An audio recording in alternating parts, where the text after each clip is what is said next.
Hi అండి, welcome back to our channel. ఈరోజు మన వీడియోలో టేస్టీగా హెల్తీగా గార్లిక్ రైస్ ఇలా ఒకసారి ట్రై చేయండి. టేస్ట్ మాత్రం చాలా బాగుంటుంది. ఇది లంచ్ బాక్స్లోకి ది బెస్ట్ రైస్ అనే చెప్పుకోవచ్చండి. పిల్లలు మాత్రం చాలా ఇష్టంగా తింటారు. లేట్ చేయకుండా వీడియోలో కొలిపోదామా. ముందుగా దీనికోసం పొట్టు తీసుకున్న వెల్లుల్లిని మిక్సీ జార్లో వేసుకోవాలి. ఒక 20 వరకు వేసుకున్నాను. రైస్ క్వాంటిటీని బట్టి దీన్ని ప్రిపేర్ చేసుకోవాలండి. చిన్న నిమ్మకాయ సైజ్ అంత చింతపండు, 1 టేబుల్ స్పూన్ కారం, టేస్ట్కి సరిపడా సాల్టు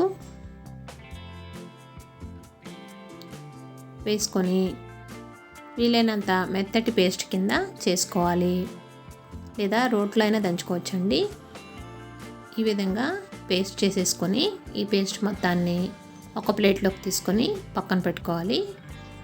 ఇప్పుడు స్టవ్ వెలిగించి ప్యాన్ పెట్టుకొని 1/2 కప్పు ఆయిల్ వేసుకోవాలి. ఆయిల్ హీట్ అయిన తర్వాత 1 టేబుల్ స్పూన్ జీలకర్ర వేసుకొని ముందుగా మనం మిక్సీ పట్టుకున్న ఈ పేస్ట్ను కూడా వేసేసుకోవాలండి. వేసుకొని ఇది కొద్దిగా పచ్చివాసన పోయే వరకు నిదానంగా మీడియం ఫ్లేమ్లో ఈ ఆయిల్లో ఫ్రై చేసుకోవాలి.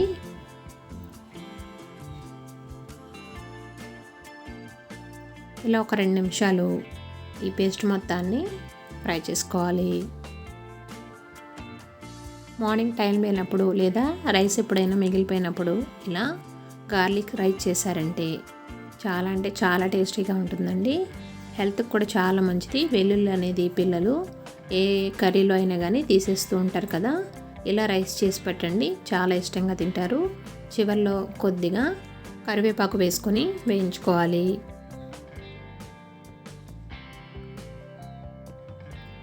ఇలా వేయించేసేసుకొని స్టవ్ ఆఫ్ చేసేసుకొని రైస్ని యాడ్ చేసుకోవాలండి. ముందుగానే రైస్ని బాయిల్ చేసేసుకొని కొద్దిగా చల్లారనివ్వాలండి. చల్లారిన తర్వాత ఈ రైస్ని ఇందులో యాడ్ చేసుకుంటున్నాను. 1/2 కిలో రైస్ అయితే నేను వేసుకుంటున్నాను. ఈ స్పైసీనెస్కి సరిపడా యాడ్ చేసుకోవాలి రైస్ని.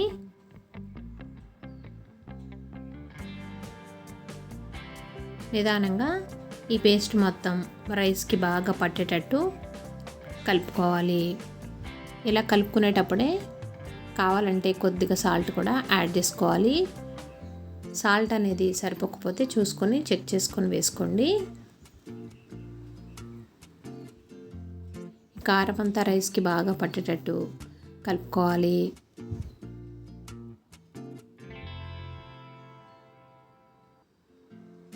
లైట్గా పులుపుగా కారంగా చాలా టేస్టీగా ఉంటుందండి. నేనైతే ఎప్పుడు లంచ్కి ఇలా అప్పుడప్పుడు ప్రిపేర్ చేస్తూ ఉంటానండి. వీక్లీ వన్స్ ఒకసారి ఇలా చేశారంటే ఈ వర్షాకాలంలో ఎటువంటి హెల్త్ ప్రాబ్లమ్స్ రావు. మీరు కూడా ట్రై చేసి ఎలా వచ్చిందో కామెంట్ సెక్షన్లో కామెంట్ పెట్టండి. కమ్మని గార్లిక్ రైస్ రెడీ అయిపోయింది. వీడియో నచ్చితే తప్పకుండా లైక్ చేయండి, ఫ్రెండ్స్కి రిలేటివ్స్కి షేర్ చేయండి. మీరు కనుక మా ఛానల్ ఫస్ట్ టైం చూస్తున్నట్లయితే సబ్స్క్రైబ్ చేసుకోండి. కమ్మని గార్లిక్ రైస్ అయితే రెడీ అయిపోయింది.